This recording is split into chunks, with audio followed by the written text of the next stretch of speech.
This is the Powered Up Podcast, show 126, Summer PD Series number 1. What is the reason you're doing it? If you want to do it, please do. But don't, again, if it's not keeping up, because look at this awesome thing on Pinterest that I have to do, because if not, everybody else in my building is going to judge me. I also think, Jessica, you speak like just because you do something one time doesn't mean you always have to do it every single year. And I think that's something that I had to realize.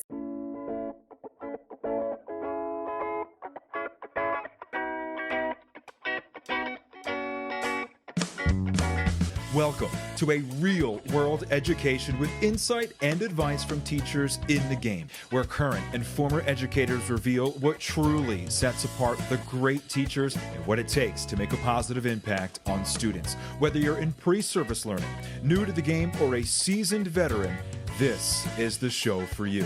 You'll leave feeling inspired to take action because we are powering education by empowering you.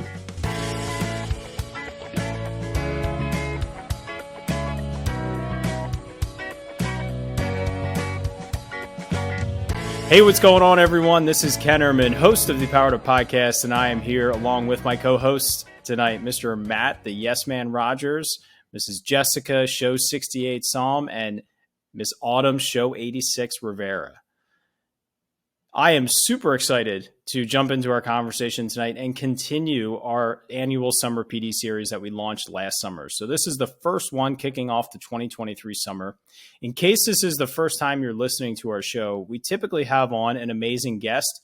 Our bread and butter is just awesome, amazing teachers like Jessica and Autumn were with us at one point in the past, learning about what makes their classroom special, what makes their classroom fun, and how they create change and power up the learning communities of their school districts. So for the summer, we switch things up a little bit, and we want to dive deep into one specific topic, and that's what we're going to do here with this recording with our amazing guests that we have. So we are going to jump right in. For context of the conversation, I am a former fifth grade teacher, a former elementary STEM teacher, and I am now serving as a secondary instructional coach. Matt, why don't you say hi?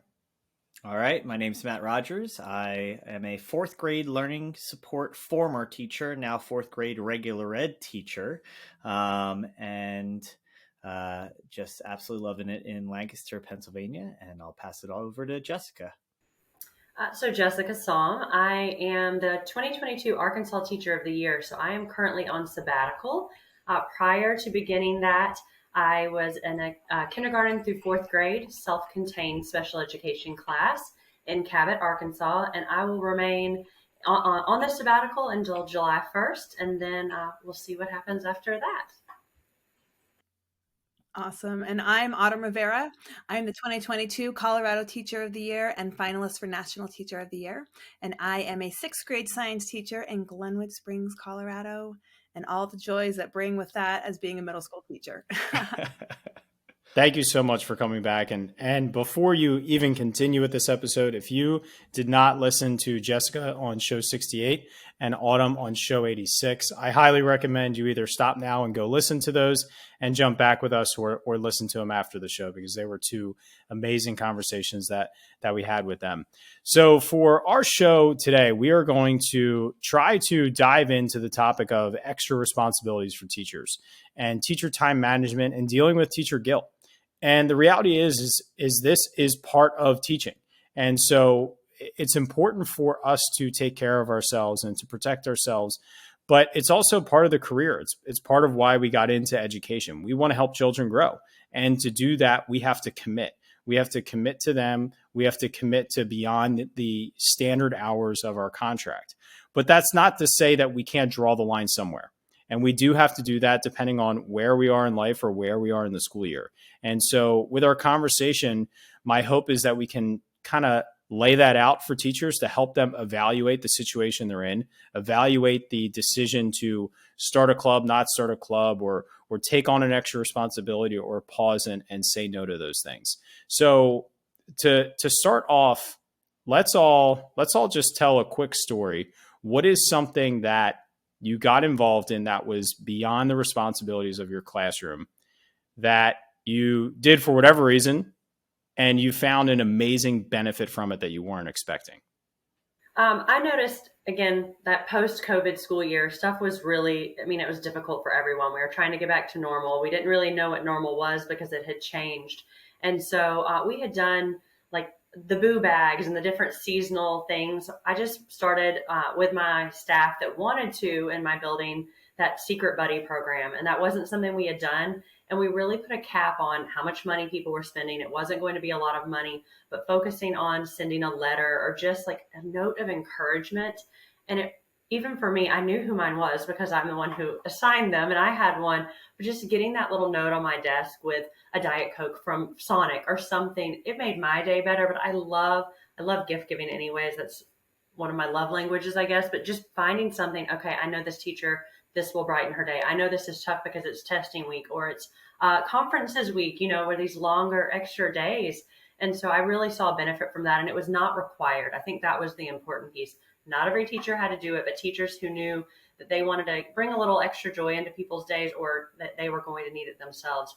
It was a great way to just brighten up each other's days. I will share, Jessica, that is my worst nightmare. I am so bad at bringing gifts because we get it's almost in that frame of reference. I feel like I cannot find the right thing that fits all the parameters, that makes me so anxious about participating, that I am the classic I would love to be left out and watch from a distance, and so happy for those that it really connects with. Which is good. We don't need to force people. When we force people, then it takes the whole point behind, away. We don't need force fun. And I feel guilty for whoever ends up being my secret buddy in the past. But one story that I'll just as a funny anecdote. I don't know if Girls on the Run is at this point national, but at this point, this is a good 8-10 years ago, and it had been at an elementary school I taught at. I went to another elementary school in the district, and I decided that I was going to do a running club, but it was going to include anyone and everyone that wanted to go from 3rd through 5th grade. And I was so excited, wasn't going to say no to anyone.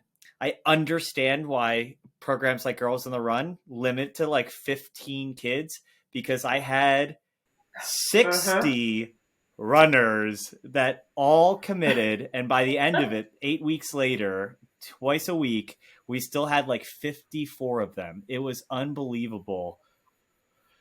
That's impressive. I don't know what I was thinking. The Salisbury Running Club did not continue afterwards, so I definitely lost my marbles on that. So a minor success that maybe I need to get back into. So that's my experience. Yeah, I have so many I could list out, but one that really came to mind is I am a member of our union and on our interest-based bargaining committee. And we actually just finished our final meeting of the year yesterday. And it wasn't something that I really even knew about or was something I wanted to get involved in. But I've now been doing it for 11 years. And it's just such a cool experience to be able to work on the same team as your administration to really advocate for teachers and for staff and for students. And just creating an environment that's going to improve the learning environment for everyone. It's a big commitment. And I have had to evaluate time and time again, like, is this where I want to put my energy or not? Is this like the percentage? I feel like a lot of times I've realized in my old age that I can't give 110% every single time. Like, it's just not something I can do. And so really evaluating where I'm going to give 100%, where I'm going to give 110%, and where I might just give 70%. And that 70% is okay, because, you're doing what you can. And so right now, that's a group that I still want to work with because I just have been really impressed. But it is always interesting to reflect and evaluate on that piece. What I love about that answer is it's so easy for us to think about everything that we do that directly affects the students and involved with the students. And that's a case where it's not, but it's still going to have an impact on students, because when teachers are in the best situation to succeed, then students are as well. For me, it was starting the news club that I started at my elementary school. And I did it because my principal said, "Hey, I bought you an iPad, a tripod, and a green screen. And I want to have a news program for our school." And he knew I was passionate about that kind of stuff. And what I love reflecting back on it was just the way it was organized to be empowering for students and creating legacy. And there were moments where I had students presenting at a state level conference, and it was the second year in a row the club had presented. The previous year's presenters came back to coach next year's presenters. And so kind of building that legacy, and it still runs today, even though I'm not in the school. And it was hours and hours of time that was way beyond what was expected of it, but it was something that I can look back and be proud of because it left an impact for the students then and students today. So when we're approached or when we see opportunity to create, how do we balance yes or no? When do we say yes? When do we say no? And how do we make that decision so that it's best for the learning community and best for ourselves? I don't know how your experience has been, Autumn, but there's been a few times after being named state teacher that I've been asked to contribute to different things. We'd like you to sit in on this math standards review or looking at these different things. And, early on, I want to do it all. I want to be a piece of all of this magic and give everything I have.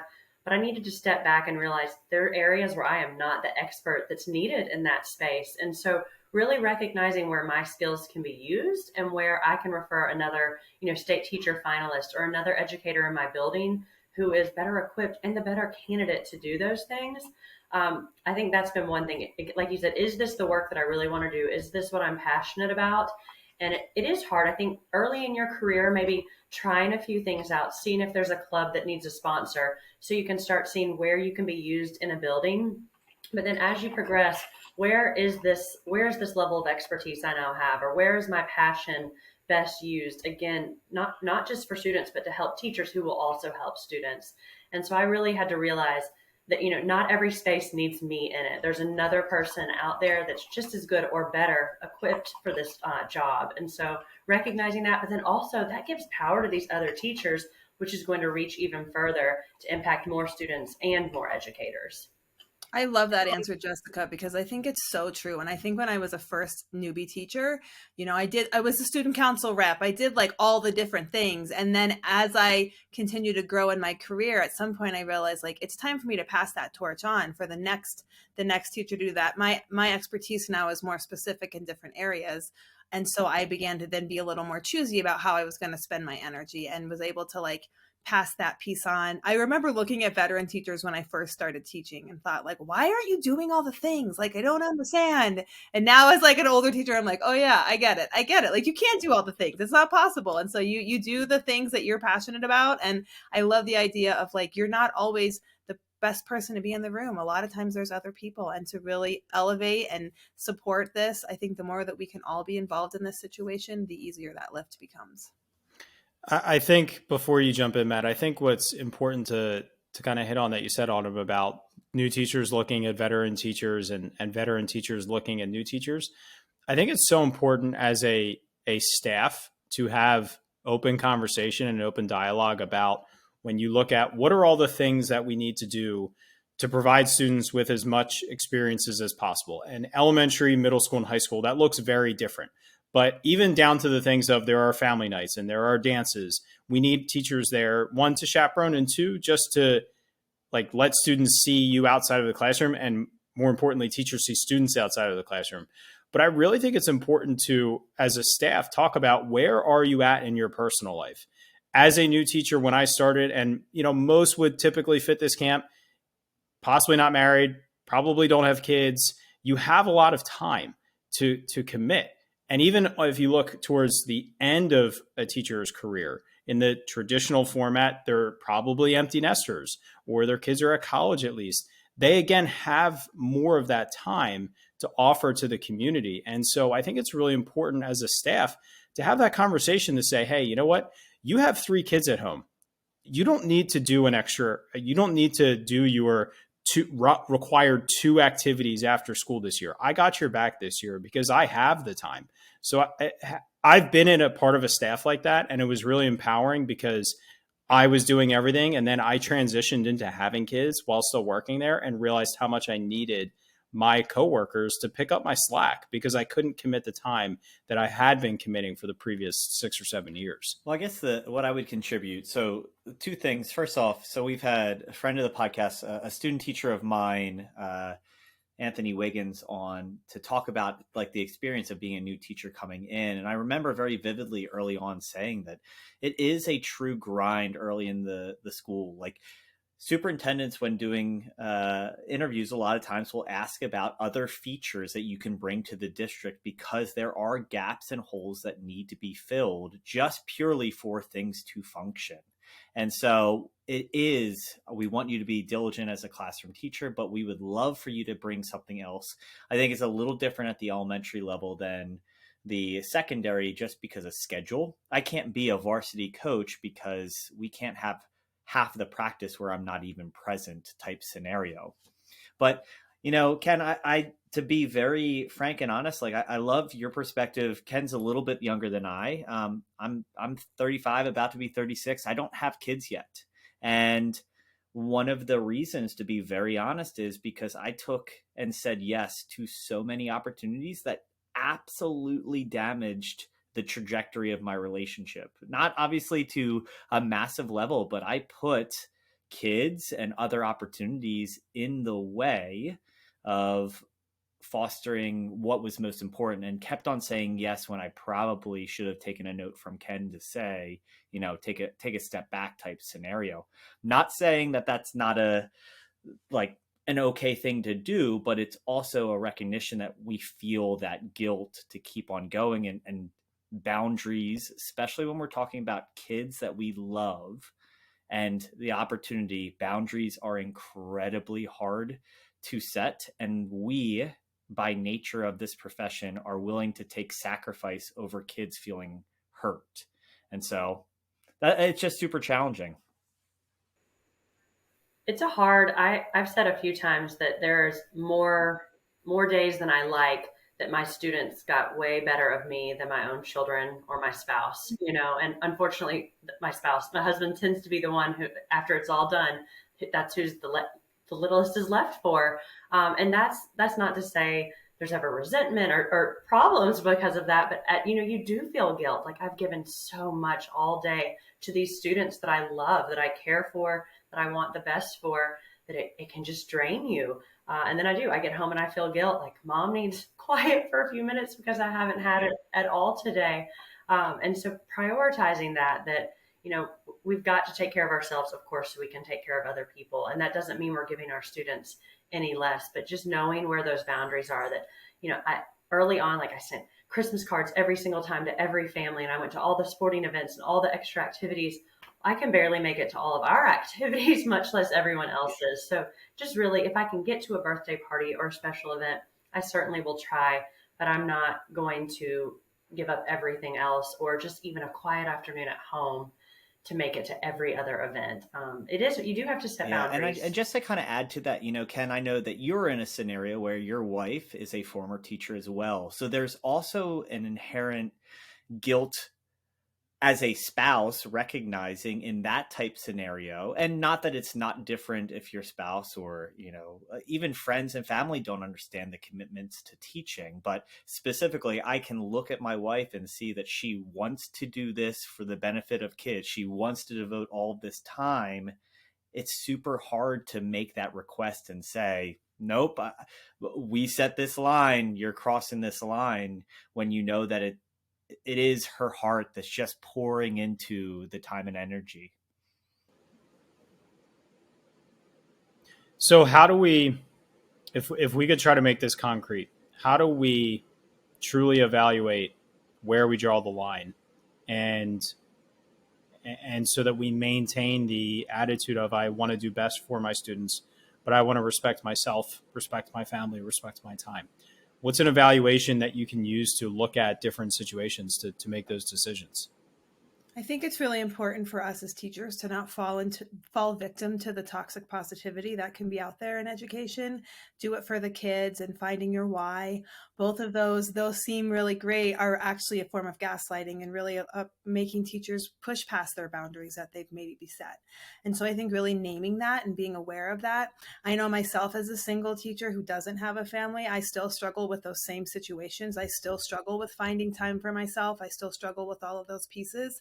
And I think for me, it really has to come from really prioritizing the places I want to give my energy to, and then taking a step back and really committing to taking a step back. And that can be scary sometimes as a teacher. We want to do all the things, but I think if we're only giving 50% to every single thing, then we're really not committing to those pieces. And so naming those things and then committing to those few things. And then if you have time for them, sometimes do the extras, but you don't have to do all the things all the time.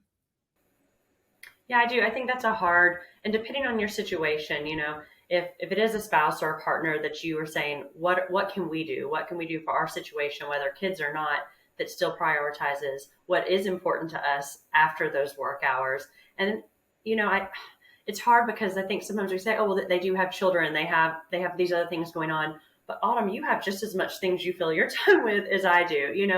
It varies based off what you're used to and what you have been giving your personal commitment is just as Yes, valuable as commitment to a family. just as valuable. And that is, I think, even within our family units and our personal lives, like I found that I enjoy working out. I need to work out, but I have to get up every morning and do it before anybody else in my house is awake. And that's my time. I wake up. I used to get straight on my phone. I pray, meditate, whatever people need to do. I take that time and then I exercise, because that's just like my time to set and focus on me, focus on what my brain and body needs. And it really sets me up for a better day, as opposed to being the end of the day and then wanting to give my time to my family, to my kids or whatever, and not having that time for me. So making sure whatever it is you need in your life, that you have a time, a schedule, a dedicated block that this is for me. So no matter what, that event, that dance, whatever that comes up that I've been asked to do, I'm sorry, I have something right then. And we just have to draw what it is that's going to keep us going, because if we don't, then we have nothing left to give. The one thing that I heard on an episode, and Ken, you might be able to kind of pinpoint it better than I would. We had a guest mention, and it might have even been Ken, but I don't want to give him the credit. A guest mention about going to an event, how that influences not just the kid that you saw at the event, but the rest of the class acknowledged. It was me. No. Give him credit. All right. So just that idea of, if I go to a soccer match that I'm, swinging by, that 2 or 3 of my kids are at, the best bang for my time buck, if you will, that I go and the rest of the class hears that I did it, it does change that perspective. It's not, oh, maybe he'll come to mind, but there is some aspect of opening that up. And the other thing, Ken, if you want to expand on that, please do. The other thing that I have slowly learned is I can be there for 5 minutes. It's not super beneficial for me to be there for the entire game or the entire recital. Swinging by for the dress rehearsal or seeing them right before or right afterwards has the same exact impact. That, if I'm driving from point A to point B and I can swing by the park or what have you, to just show face, even if it was parents or just catching the eye. I had a girl who was in a production for the holidays she was in the manger and what have you. I went through that. It was like a 3-hour ordeal. I didn't need to necessarily do that. But if you're there for like 5-8 minutes when you were already heading there, it doesn't. I've gone to sporting event full decked out in something totally different. It doesn't much matter how long you're there. It just matters you were there, even if it was for, a stop in. Yeah, showing up when you are able to be at those events really humanizes you as a teacher and humanizes our students as well. And you just get to have that moment of like, hey, here we are outside of school. We're both human, doing human things. And I totally agree that clout you build with your students is like, if people want to talk about classroom management, if you want to have good classroom management, show up to some of the things if you can. Like, you don't have to show up to everything. You don't have to stay for the entire time. But if you show up to the things and just are there and you build those relationships and you humanize the situation, it's such a powerful. And then it's fun. Go ahead, Jessica. I'm sorry. With like the parent knowing this teacher cares enough, even if, again, for 5 minutes, that they cared enough to give this time. So especially if it's a student that you're struggling with, or a student there's going to be some struggles, if the parent sees that, they know you're on their side, that it's, we're working together for this child, the impact that can have for a difficult conversation later, or for how you're going to have to pair together to address something later, it is just going to make a world of difference. And so that whatever that time is to make a tough situation better later is worth every minute of it. Yeah. And, we spent the first few minutes talking about how our family situation or our phase of life can have an impact on what we should dedicate our time to. We might have listeners tuning in thinking, I live an hour and a half away from my district. There's no way I can do something like this. And that's very true. So can you stay after school and run something for a half hour once in a while? So you're just doing something outside of the school day. You're already there. You don't have to add to that. You don't have to double your drive by showing up on a Saturday, because if you don't live in or near your community, that makes it way more difficult and unrealistic. I think something really important for evaluating is just, who is this benefiting? When you're looking at what you're about to commit to or what you're about to do, who is this benefiting? And am I really doing it in the best way possible? So I felt like I saw this a lot as a male elementary teacher, when I would see my grade level partners that wanted to do something cute and fun for the kids, to like excite them for something. And it had great intentions, but there were times I would say, this seems like a giant waste of time to just get them excited about something that we could do a lot simpler. One thing that I always remembered is, they would, for PSSA testing, they would always want to find candy that they could pair with a cute saying, make these little signs, put them in little baggies, put them in every kid's desk. And I would just go around and give every kid a Jolly Rancher and say, hey, you're awesome. You're going to do great. I spent no time. I went to the store and got a bag of Jolly Ranchers, and I felt like I generated the same result. So, I think it's really important to look at what you're doing, and are you investing way more time so you can create something like you saw on social media. So you can create that Pinterest moment that you're seeing and saying, wow, that is just so amazing. I can't believe that teacher did that. I want to do that too. Well, look at the value. Is there a way to extract that value out without spending hours upon hours of something that the kids are just going to rip up and throw away anyway? Or that they're not going to, they might not even connect to that. They might just connect to the fact that you made something for them, or you're giving them a piece of candy, or you're doing something small for them. So how can you be most efficient with your time to kind of accomplish that same result? Go ahead, Matt. Just to defend the likes of Jessica, I just see, as you open kind of talking about wanting to gift and wanting to think that brings you joy and warms your heart. And a lot of times, and think about what career you're going into, those are the type activities you're like, I love this type stuff. I want to be able to bring this to my kids. I think there is Ken, I tend to have a similar reaction to you. Here's a bag of Jolly Ranchers or Lifesavers, and I think you're great. Let's go and get after it.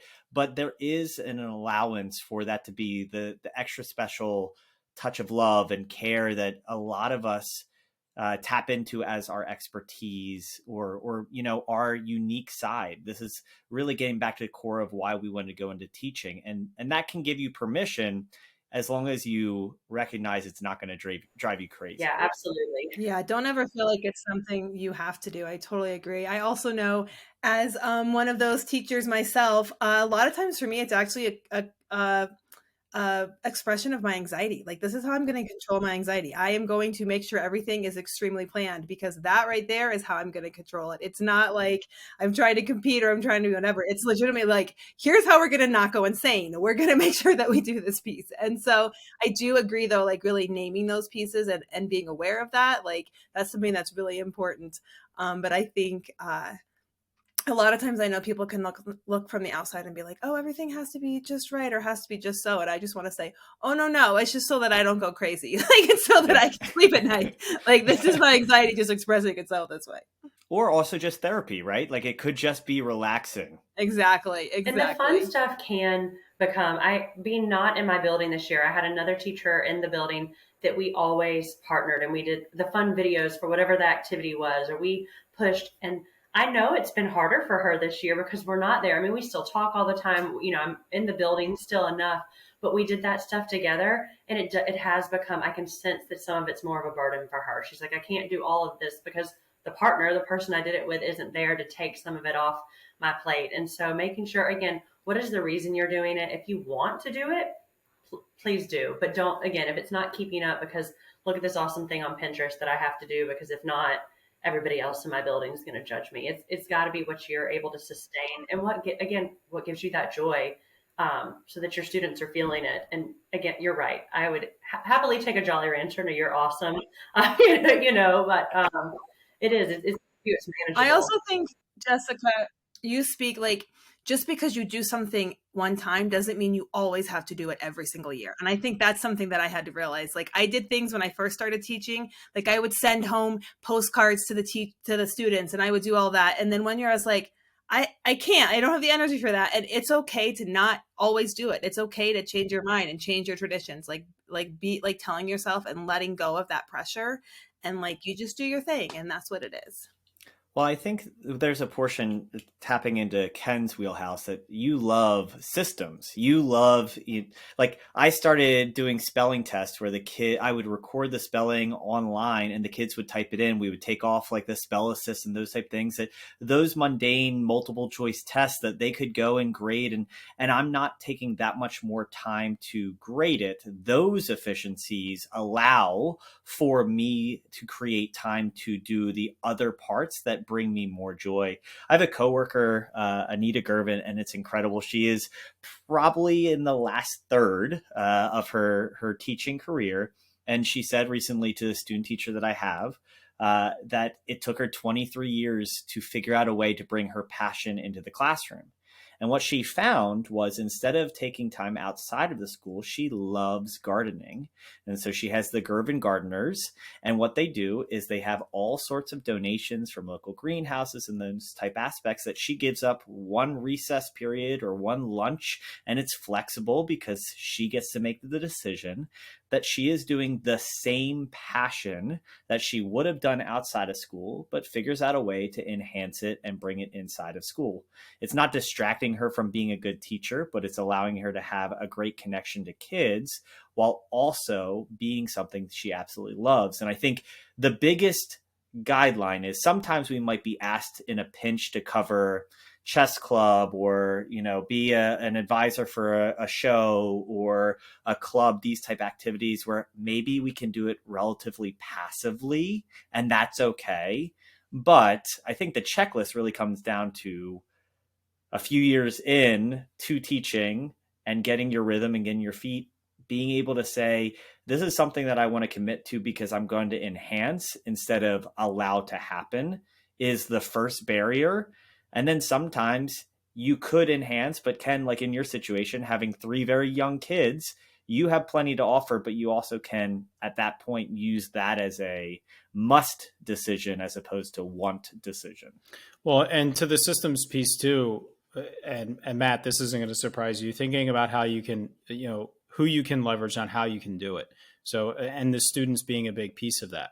So there are very simple things that happen throughout the year that will get teachers stressed because their workload is already completely full. It's over full. And then it's like, oh, by the way, we're doing a fall door decorating contest. It's due next Friday, right? It's great. It makes the hallways look nice. Students get excited about it. I would show the email to my students and say, who wants to be on the door decorating committee? I'll stay in, I'll eat my lunches in the room so you can work during lunch and recess. And I would always get kids to do it. And now for me, I didn't care what it looked like. As long as they had some sort of theme and some sort of idea, I'd let them run with it. So leveraging them, they're passionate about it. They're excited about it. There's a win. I know especially for middle school teachers, clubs is usually a big thing. And in our district, they have clubs on Fridays. And a lot of times students will have an idea for a club and they need to find a teacher to run it. Well, if a student approaches you and says, I really want to do this club, we have 5 kids that will do it, can you be our sponsor? Can you be our club, mentor, organizer, whatever it's called? Respond to the students and say, I'm happy to be your sponsor, but I can't commit the time in order to organize this. Are you prepared to organize and run the club yourselves? And lean to me when you need a mentor, you need someone to help you make a decision. So throw it back to them. And the answer is probably going to be yes, because they were passionate about that. I was just approached about running a robotics club at the high school. And I'm an instructional coach for all middle schools in the high school. And I said to the parent, I said, if if it can align with my schedule where I'm not taking away time from teachers and the students don't need me to teach them how to use whatever robots they're about to use, then the answer is yes. So I set that expectation very clear and I put it right back on them. I'm more than happy to do it. The parent came to me because it's a student that I had in fifth grade who's now, I think, a junior. So it's not that I said no, but I set the boundary very clear from the beginning of yes, but, or yes, if. And so I think that can be a really powerful tool where it doesn't make us feel guilty, but it also protects ourselves. And that makes me think, even in the classroom, how you can use that with, like, if you, I know a lot of times there's like, I have to give all this feedback, I have to do all these grades, and like you don't really need to. Like, feedback in the moment or student to student feedback is going to be way more powerful than if I take all the papers home, back and forth from my car home, back and forth, until one day I decide to actually take them home and actually grade them and then return them. And then it's been too long, the kids have forgotten about the assignment, the feedback means nothing to them. If instead I take 10 minutes in my class and allow students to provide feedback to each other, and we do it as a class, that's saving me time, and it's more efficient and more effective with the students. And so thinking about ways in your class where you can do it together as a whole class and have the students support each other. So it's more of a learning environment instead of like you're the teacher and they're the students. Like, we're all teachers. We're all here to teach each other. That has been something that's really helped me with time, and then gives me more time to maybe do some of the other events if I want to. And I was thinking how you had mentioned earlier about lunches, and that was something that I started doing, one with a club and then one with some students, that instead of staying after school for an extra support or for this club, let's have a working lunch once a month, or let's have, lunch with Miss Saum on Friday. I saw a former student the other day, and she said, remember when we used to have lunch together on Fridays? Yeah, it was a good way for us to get some extra time for whatever those things were. I didn't mind it. I still got to eat. I got to have a good time with them, and I didn't have to give that extra time after school to take away from the other things. I would rather give up that lunch once a month to that club or once a week to these students. I didn't mind it. It didn't take away anything from other students, from other teaching. I still had my break, and it really enriched them without taking that extra time after school. It was what I was able to give in that moment, and I was fine with it. So yeah, I think being creative with how we use those times, and then again, empowering those students to take ownership of that. You're still going to be that sponsor. They're still going to do it. You're not going to do it for them. And so that's really going to drive them and have a better outcome than you doing too much anyway. I think looking at this whole picture, the big guilt question comes down to the idea that as teachers, we're so much more, and the labels that we associate ourselves as, father or mother figures and caretakers, and trying to develop these goals and aspirations and set career paths. And all of that is super true. It absolutely is true. And I think sometimes we struggle with discouragement as well. But I also think it's a huge disservice. I think that is where we are struggling as a field, because, like I said, I told a student teacher, like, my initial suggestion was clear your schedule for the first few years of his teaching. What am I saying when I'm encouraging that? When I remember when I first started teaching, if I could stay up past 8:00 on a Friday, then that was success. Yeah. And so, yes, have I become still my success? That's still I know. my success. I know. Yeah, absolutely. But in that, grand scheme of things, I remember being able to rebound and 2 or 3 years into the career, feel like I could have a social life a little bit later hours than I choose to have now. But all of that in the picture, I do feel like so much sacrifice was there, because I could always lean into the guilt. I could always lean into the humanitarian side of, I'm going to give myself and just make an impact and be totally dedicated to this profession. And I was redefining these terms of an umbrella perspective of being responsible for all. And I really, really struggled with, I coached at the local college. I ran clubs and organizations. I was meeting with students before school, during school, after school, everything and anything that could pop up, I was saying yes to, and I completely lost my own ability to prioritize my classroom. And so I started viewing myself more of a district asset than a classroom teacher. And that's a trap that I think too often we can get fallen into. Not to mention, early in a career is when you're starting a master's program. And so it is just an absolute gauntlet to get through those first 5 or 6 years. And then some people, like myself, act like we can just shoulder it all and keep on pushing through.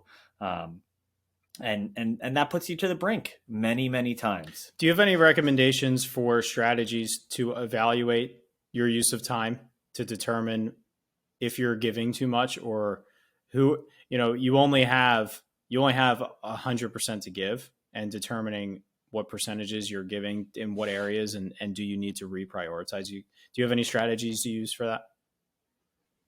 I think about, like, is it filling my cup? If the things I'm doing outside, like, am I also getting, like, we as teachers give and give and give and give and give. And if the extra things are just more and more giving, then that might not be what's best. If the extra things are not having that moment to fill your cup a little bit, then maybe that's not the thing. I think that's something I learned, Jessica, like you said, as being teacher of the year, when there's so many things that you're offered to. At first you do all of the things, and then at some point you're like, I can't do all the things. And so I really started thinking, like, where am my passion? Where is that? Like, it's giving back to me too. Like, at the end of the day, like, when I'm done with this activity, I actually feel more energized. Like, those are the ones that I want to do, as opposed to the ones that when I'm done at the end, I just feel exhausted. Yeah, I had, so all of our teacher of the year months, nothing really aligned. So I didn't actually start until July, but I had been named the October before. And so last September, I was working every day. I was traveling constantly. My husband was back from his deployment, but my kids are 9 and 10. And I was actually at a formal event, a military ball with him, and I fainted. And it was, number one, terribly embarrassing, at a formal, but I was like, I have not stopped in days. And luckily I knew I was going to faint, and he got me and caught me and got me out of there. But I realized, like, I am saying yes to everything. I truly had nothing left to give. I was agreeing to drive long distances to speak for 10 minutes. And I'm like, what am I really doing? And so coming back to that, my cup was empty, it was broken. And it was a real wake up call for me. I knew it happened on a Saturday, and I was supposed to travel out of town on Monday. And my dad was like, your husband loves you, and he doesn't want to ever tell you no to anything because he supports you. You've got to stop. And I you're right. And so it was just that I needed something to slow me down. And it has totally changed my perspective of, again, what fills my cup, what is impactful here, and what am I going to do to continue to make lives better for students? Because that's my calling. I am going to change the outcomes for the students I teach and make them have a better end story. But I have to take care of me to do that. And I talk to teachers too that they're at the point they're, I can't take my computer home. I can't work anymore when I get home. And I support that. But are you giving 100% at school? If you're using your plan time, if you're utilizing all that time provided to get done what needs to be done at school, then leave your computer. If that's what you need to do, knowing that, like, I have to be able to turn this off sometime and not be Miss Rivera, Miss Saum, Mr. All these things. I have to stop that at some point. And if that means I can't do it when I get home because I've chosen to step away from it, that's protecting yourself and your time.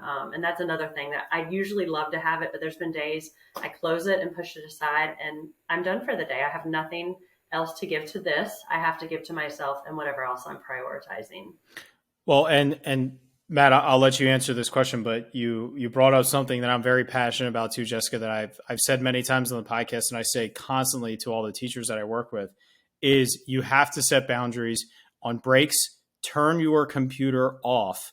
I'll let you turn it on the day before you go back. I know you need to, reset yourself before you go back, but you have to give yourself multiple days of a break, and get email off of your phone.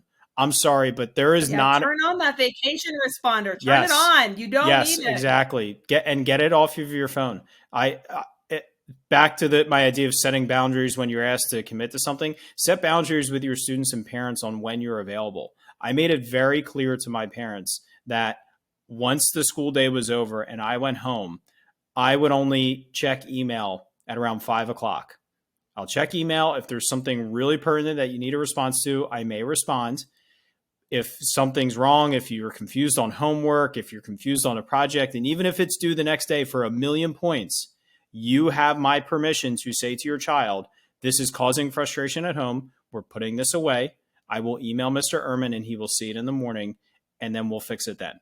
And so they knew that they wouldn't hear from me at any time. It was very clear boundaries that I set. But I also was proactive in that sense that I said, it's okay to not have something if you're confused. Like, so having that double edge, but setting those boundaries and maintaining them. And I truly believe, teachers, you don't need email on your phone.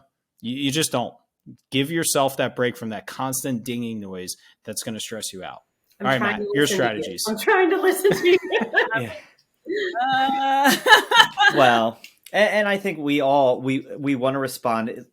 The pandemic told me more than anything that if I have a parent that worked third shift and the only time they can respond, I want to respond and appreciate that they're trying. Of course. And if they're a second shift, like that's the double-edged sword. I guess to answer your question, I think for a long time I prided myself. I think I've used 6 sick days in my entire career in 14 years.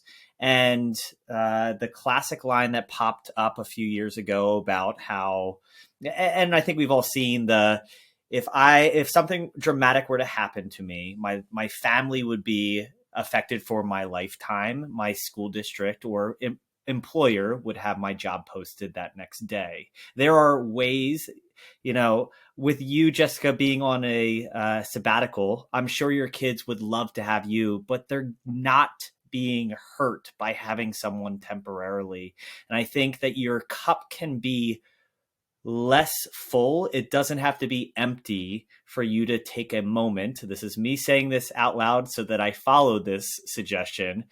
But when we recognize that it's getting to the point that we need to take a step in a direction, you're not hurting kids as much maybe as you think you are by making the right decision for you, which will then in turn allow you to come back better, stronger, faster.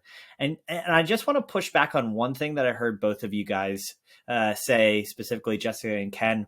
I am super unproductive during my school day. I am super unproductive.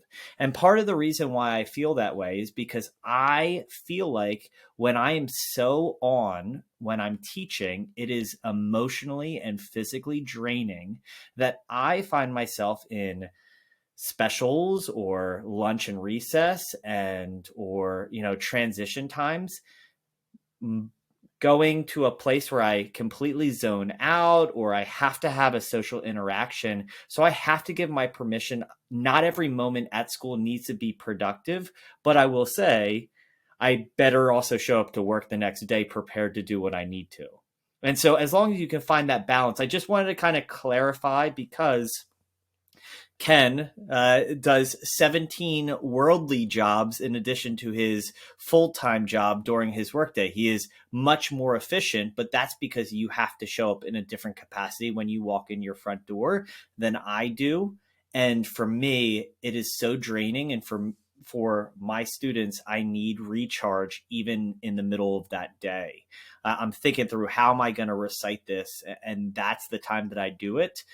So just kind of a clarification that you can kind of have permission. What I find interesting about this conversation is I'm pretty sure every topic we've talked about, we've all disagreed with each other, or we've had the opposite approach. Well, I was just going to say that. I think the summary of this is that every teacher is unique, and that's okay. You just got to know yourself. That's the key, is knowing yourself. And I think setting boundaries, but we're describing those boundaries in a different way. So like when I said delete email off your phone, I could tell I was really stressing out Autumn with that statement. But maybe even using the function that our phones have, where it's on do not disturb, or it's on silent mode or lock mode from 4 to 6 o'clock, right? It's about setting boundaries. And so my strategies for keeping myself centered is usually the utilization of my calendar. So my calendar has become even more important as a coach, because I literally don't know where I'm going to be until I look at my calendar for the day. But at times where I feel like I'm falling out of sync with myself or with my family, I will literally put in family time on my calendar as a reminder that I can't schedule anything else during that time. I'll even put like kid time or wife time because I want to make sure I'm committing that. And if you look at my calendar right now, I don't have that because I don't feel like I'm out of sync on that. It's at times where I feel like I'm falling out of sync that my calendar is my way that I center myself. So again, that's my strategy. The other thing when you were talking about filling your cup, I think it's very evident through our conversation. Filling your cup does not mean doing things for yourself. It means doing things that bring you joy, even if that is giving your time to others. We started off talking about what was that thing that we loved. Autumn talked about working with principals on that council. Like that brings her joy. So even though she's committing her time, she's filling her cup with that. My analogy for that is I do things that feel light, not heavy. So this podcast is a perfect example. For the last 7 years, I've tried to commit myself to writing like a weekly blog or something because I like sharing content related to education. I think over that time, I've written a total of like 10, maybe 10 articles. We've recorded over 120 shows on this podcast and we haven't missed a week. This doesn't feel heavy to me. Writing on a weekly basis felt heavy to me and I could never commit myself to that. So if you are involved in something that every time it comes up, your shoulders sagging, you're like, oh my God, I can't believe I have to do this today. Get out of it because it's emptying your cup. It feels heavy. Do the things that fill your cup and feel light because those are the things that bring you joy and that you can commit yourself to. So I'll give everybody a shot. Any parting words of wisdom or advice you want teachers to think about and hear as we roll into the next school year to help keep themselves centered, but also keep that commitment to the students and the learning community? I think I would just say, remember, teachers, that you are human. Remember that you need to take care of yourself and set those boundaries. I want to echo what Matt said about when I first started teaching. I never wanted to take days and I would pride myself like, I've never taken a day. And like, no, like that's not, take the day. Take a day if you have a cold, if you're not feeling good. Take a day if you need a mental health day. Like that one day is going to be so much more powerful than just having your body collapse. And it's going to be so much better. Yeah, do the things. I'm really lucky that I work in a school where my admin is really supportive. If you're like, I'm gonna need a day in the next 2 weeks, and they're like, okay, let's figure out where there's subs, where there's not, and then we pick a day, and then you get to go just take care of you. And so my recommendation to teachers is don't forget that you're human.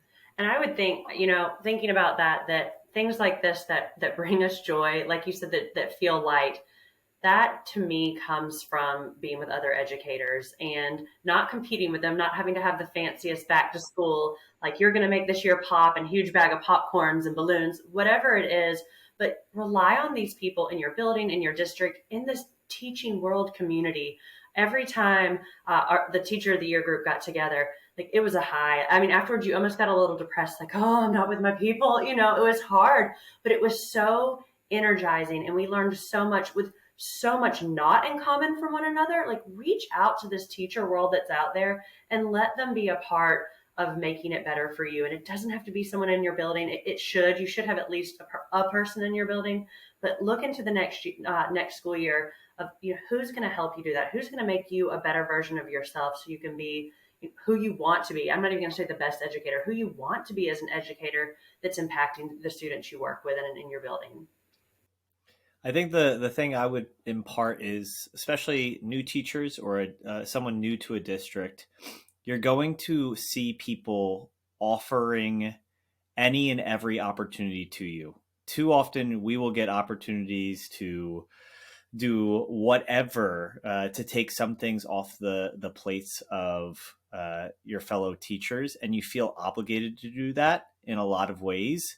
If there is a capacity that you can take a moment and think about your value behind it before saying yes, that is really helpful. Because honestly, this whole conversation about boundaries, we have coworkers as well as sometimes ourselves that the ones that are offering the most often have the least grasp of their boundaries, and that will show midway through the school year that they are overwhelmed and feeling like they're not able to keep up with what their true priorities are. but guilt is strong. And so just recognize that it's okay to set a boundary. It's okay to set a guideline, a cutoff time, whatever those features are, because you giving something is better than nothing. I think my last piece of advice will be what we kind of came to the conclusion of. We're all different here. Is find what works for you and write it down or set clear boundaries for yourself. And however you set those boundaries doesn't matter, but have a way to really a measurable way to know if you're out of sync or not, to know if you're giving too much time to your students, to your school, and not enough to yourself, not enough to your family or your close friends. And also on the other side, are you not giving enough to your school and to your students that you could be? If you're, it does go both ways, but setting those boundaries and having a way to know if you are sitting in those boundaries or not. So Autumn and Jessica, thank you so much for coming back and being our guest co-hosts tonight. I think this was a great conversation. We knew what we wanted to talk about, but I don't really think any of us knew where this conversation was going to go, because it is a little vague, but I think it turned out great. I think this is going to be really good for teachers to listen to and take some strategies away, help them evaluate decisions, but most importantly, look at all the ways that we evaluate a situation and help them find what best fits for them. So thank you both again so much for coming back. If you, again, like I said in the beginning, if you haven't heard their shows, Jessica was on show 68 and Autumn was on show 86. So go back and listen to those amazing episodes so you can learn more about them and about their classrooms and the instructional styles that they bring to their students each day. So Matthew, why don't you take us on out of here? Absolutely. Boy, oh boy, does this tagline really fit with this topic of conversation. So as we power down this episode, we all hope that we leave you feeling powered up. Hopefully you're listening to this, relaxing on vacation, or maybe you're pinning this to listen to in November. This is some of these. Autumn, I love what you said.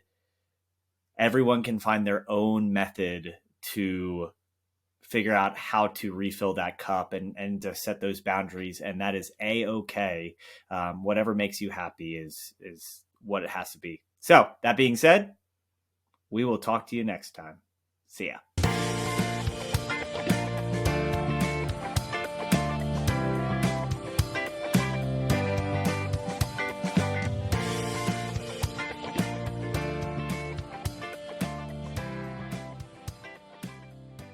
Thank you so much for listening to this podcast. If you haven't already, please subscribe on whichever platform you're listening to or watching us on YouTube. Each week we get to talk to amazing educators who are making a positive impact on the lives of students, their colleagues, administrators, and education as a whole. It's been such a privilege every week to be able to talk to these incredible individuals, learn from them, grow with them, and better myself and all of education through these conversations. If you haven't already, please consider sharing this with a colleague, someone who can benefit and be powered up from the experience of listening to these incredible conversations. Because of Powered Up, we are powering education by empowering you.